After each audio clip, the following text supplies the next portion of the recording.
Sebenarnya apa yang kita ragukan itu lebih mudah terjadi. Dan juga apa yang kita yakini itu juga lebih mudah terjadi. Dan yakin itu seperti apa ya? Ada ilmunya, ada caranya. Banyak orang mengatakan, "Oh, saya yakin kok." Tapi dari tindakan, dari perbuat, dari roman wajah, dari bentuk tubuh dia tidak yakin. Mengatakan sesuatu itu dengan mulut itu sangat mudah. Tapi pengejauhan tanya kepada diri, perilaku, gaya tubuh itu berbeda, hanya orang-orang tertentu yang memahami. Baik sahabat semua, sebelum melanjutkan menonton video ini, silakan di subscribe channel saya ini dan diklik ikon loncengnya. Terima kasih.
Assalamualaikum warahmatullahi wabarakatuh, sahabat.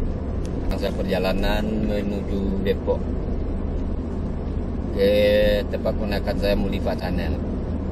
Sahabat,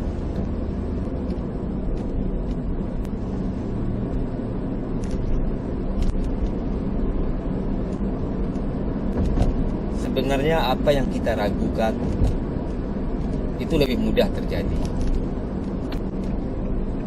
Dan juga apa yang kita yakini itu juga lebih mudah terjadi. Jadi dalam kehidupan ini, ketika kita ingin menciptakan sesuatu, kita harus yakini. Dan yakin itu seperti apa ya? Ada ilmunya, ada caranya. Banyak orang mengatakan, "Oh, saya yakin kok."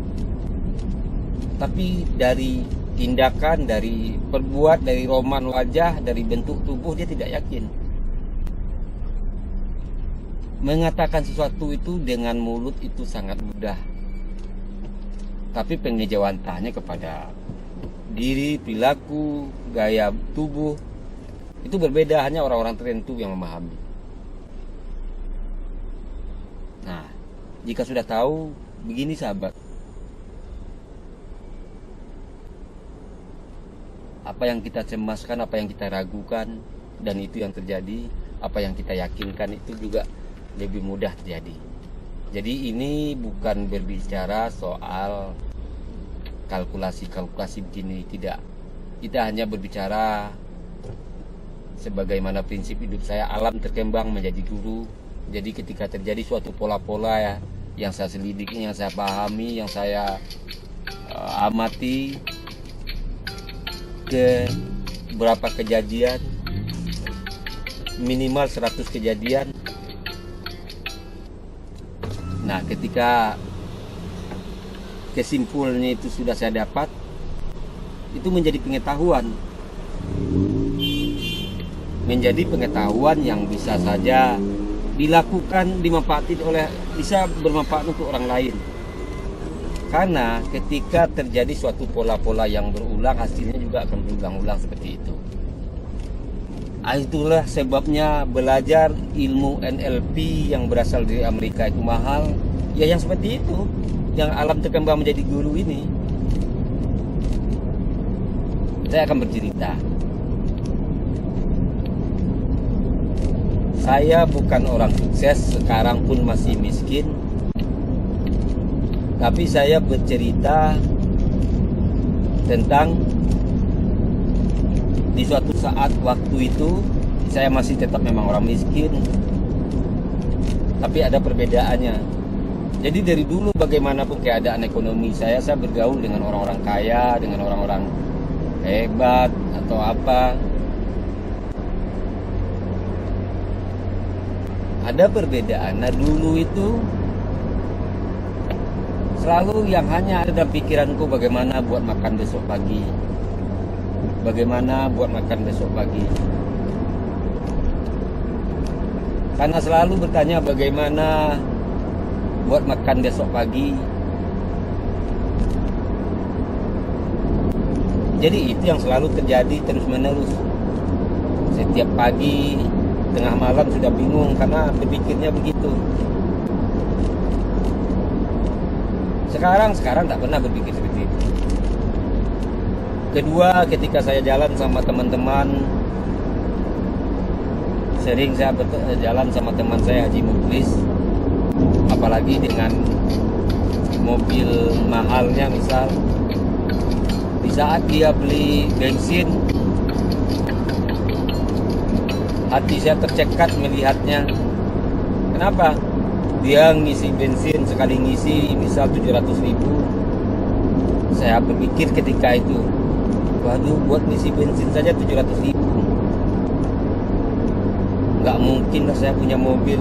Saya buat makan sehari aja untuk anak saya, susah saya. Nah, itu yang disebut perkataan batin. Nah, itu yang disebut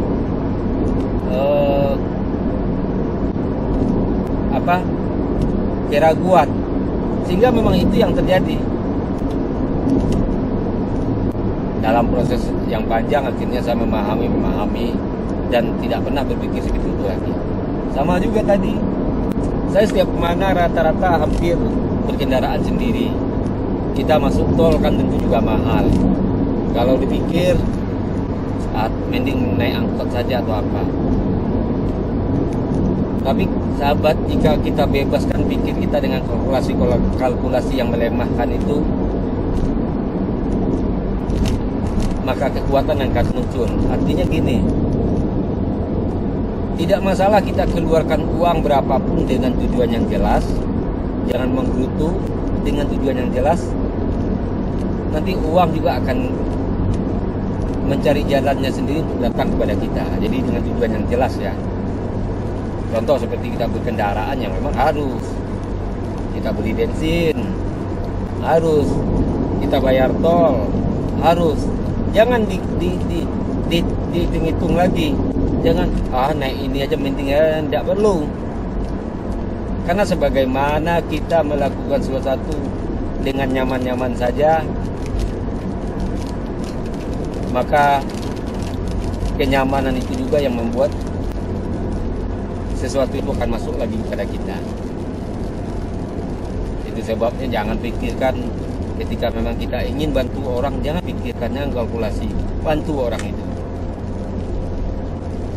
Dan jangan pernah berharap untuk dibalas. Nah ini penyakit ini. Jangan pernah berharap kita ketika membantu orang itu harus dibalas sama orang itu. Ini penyakit. Penyakit yang paling besar pada diri manusia itu, sehingga selalu terjadi akhirnya pertengkaran adalah merasa berjasa, merasa telah berjasa. Sahabat, sebenarnya kalau kita kalkulasikan kepada apa yang kita dapat dari Tuhan kita, dari Allah,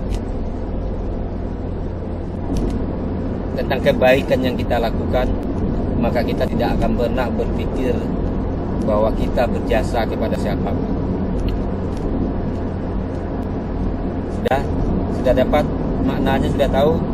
Jadi gini, jika sahabat tahu bagaimana hadiah yang akan Allah berikan kepada kita terhadap kebaikan yang kita berikan kepada orang lain, maka sahabat tidak akan pernah berpikir sudah berjasa kepada orang itu.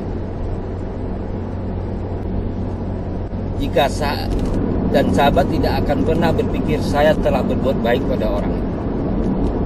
Karena di sini juga ilmunya, ketika kita menganggap telah berjasa kepada orang lain, apa yang seharusnya kita dapat dari Allah tidak kita dapati.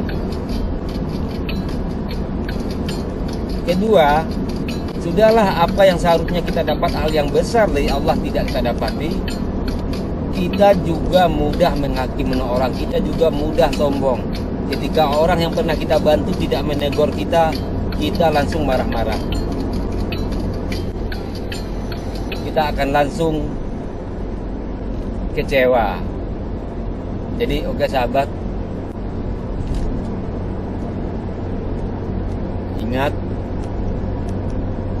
jika sahabat tahu apa yang bakal kita dapatkan balasan dari Allah terhadap kebaikan yang kita lakukan, baik kepada orang lain atau kepada siapapun, maka sahabat tidak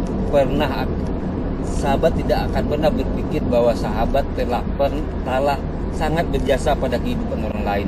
Sahabat telah berjasa kepada kehidupan anak-anak sahabat. Sahabat telah berjasa kepada kehidupan istri-istri sahabat. Sahabat telah berjasa pada kehidupan murid-murid sahabat. Murid-murid juga. Lalu timbul pertanyaan, lagian orang yang telah karena rahmat Allah kita bantu dia, karena gerak dari Allah kita bantu dia, tapi kayaknya dia itu tidak menghargai bantuan kita. Salah satu contohnya, dia tidak memandang kita, ketemu kita ini bahkan kita dijelekin. Tentu timbul pertanyaan seperti itu. Nah, ini sahabat, ini ingat lagi. Tidak urusan kita hal seperti itu. Itu menjadi kepribadian orang itu menjadi urusan orang itu dengan dirinya sendiri. Ketika ada orang-orang yang dia tidak mengingat kebaikan orang, yang dia ingat hanya kebaikan dia. Ketika dia ingat hal padahal kecil, dia ingat dia besar-besarkan, sementara hal yang besar dari orang lain dia tidak ingat, ya itu urusan dia. Dan tahu apa yang akan dia dapat sahabat? Ini orang yang tidak akan pernah bahagia. Ini orang yang akan selalu dapat masalah. Beruntung kalau dia ketemu dengan orang-orang yang sabar, orang-orang yang tidak mau ribet, sudah dibiarkan saja. Jadi begitu sahabat. Baik sahabat, assalamualaikum warahmatullahi wabarakatuh.